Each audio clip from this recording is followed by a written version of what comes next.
Hello everyone. Welcome to Drishti Judiciary's latest initiative, the Law MCQs program. Practice questions covering legal current affairs, general knowledge, and previous year's questions. Let's begin today's session. The first question is, for how long can a convicted person be eligible for custody parole?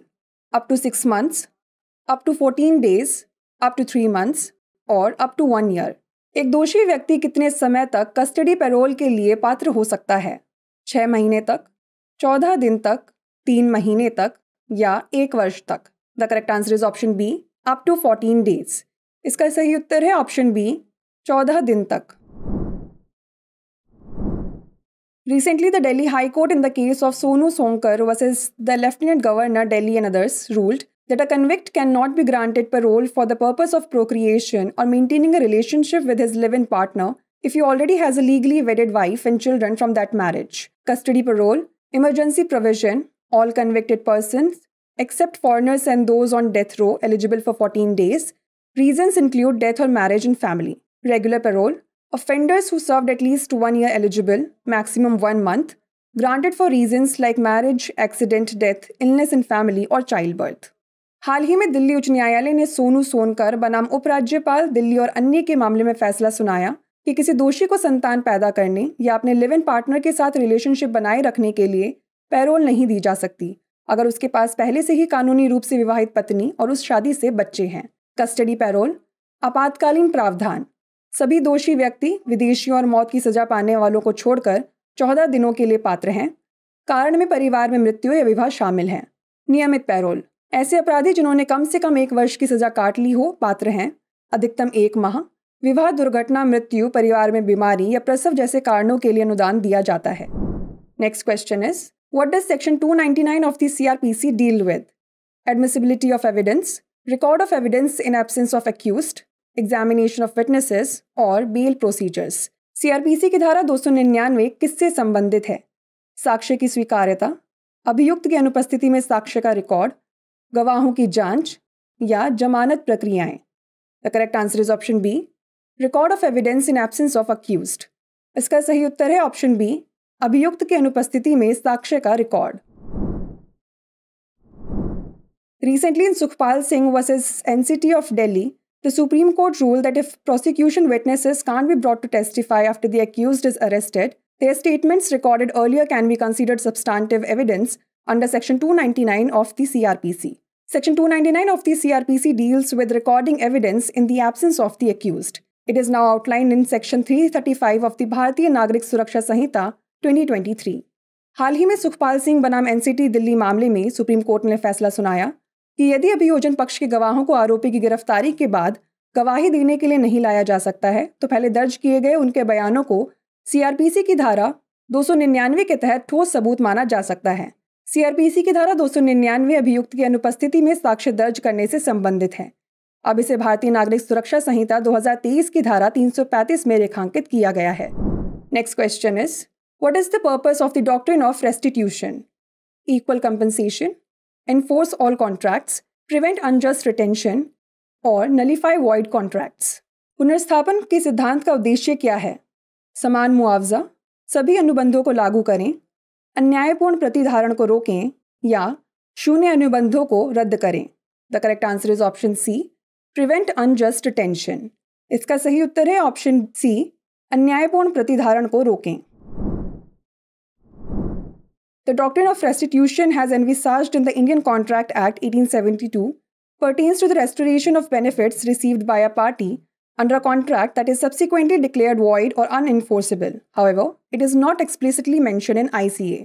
The scope of restitution extends beyond mere compensation and seeks to eliminate any unjust enrichment resulting from a flawed or unfulfilled contract.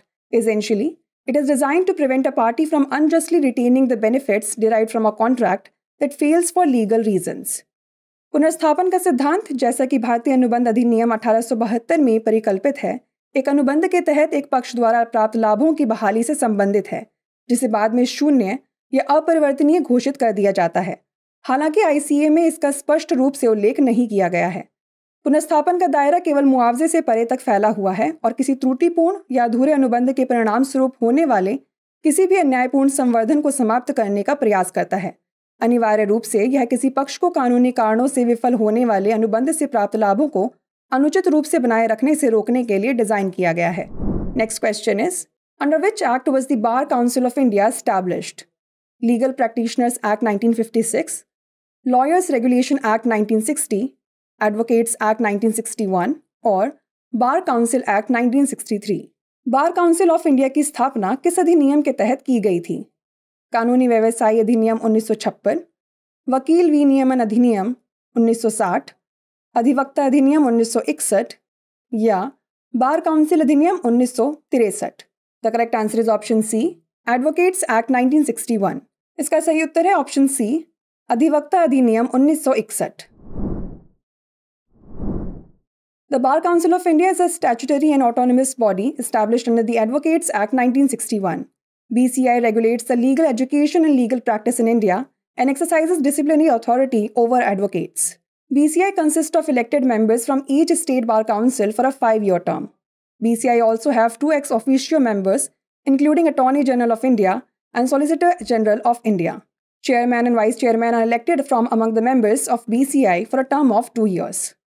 Bar council of India एक वैधानिक और स्वायत्त निकाय है जिसे अधिवक्ता अधिनियम 1961 के तहत स्थापित किया गया है। बीसीआई भारत में कानूनी शिक्षा और कानूनी अभ्यास को नियंत्रित करता है और अधिवक्ताओं पर अनुशासनात्मक अधिकार रखता है। बीसीआई में 5 साल की अवधि के लिए प्रत्येक राज्य बार काउंसिल से निर्वाचित सदस्य शामिल होते हैं।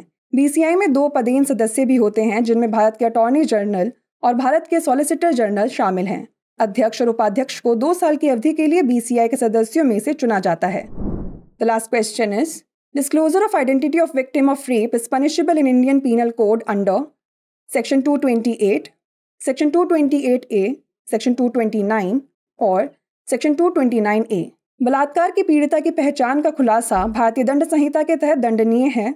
धारा 228, धारा 228A, धारा 229 या धारा 229A। The correct answer is option B, section 228A। इसका सही उत्तर है ऑप्शन बी, धारा 228A। Section 228A under IPC, disclosure of identity of the victim of certain offences etcetera. 1. Whoever prints or publishes the name or any matter which may make known the identity of any person against whom an offence is alleged or found to have been committed shall be punished with imprisonment of either description for a term which may extend to 2 years and shall also be liable to fine. IPC के तहत धारा 228A, कुछ अपराधों के पीड़ित की पहचान का खुलासा आदि। 1. जो कोई भी नाम या कोई भी बात छापता या प्रकाशित करता है जिससे किसी ऐसे व्यक्ति की पहचान उजागर हो सकती है जिसके खिलाफ अपराध का आरोप लगाया गया है या किया गया है, तो उसे एक अवधि के लिए कारावास की सजा दी जाएगी जिसे 2 साल तक बढ़ाया जा सकता है और जुर्माना भी देना होगा। Before we wrap up, here's a question for you. Definition of criminal conspiracy is given in the IPC under Chapter 5th A, Chapter 6th, Chapter 7th और Chapter 10th। आपराधिक षड्यंत्र की परिभाषा IPC के अंतर्गत दी गई है अध्याय 5A, अध्याय 6, अध्याय 7 या अध्याय 10। इसका उत्तर हमें कमेंट सेक्शन में ज़रूर भेजिएगा। ऐसी और वीडियोस देखने के लिए लाइक, शेयर और सब्सक्राइब करना ना भूलें। धन्यवाद।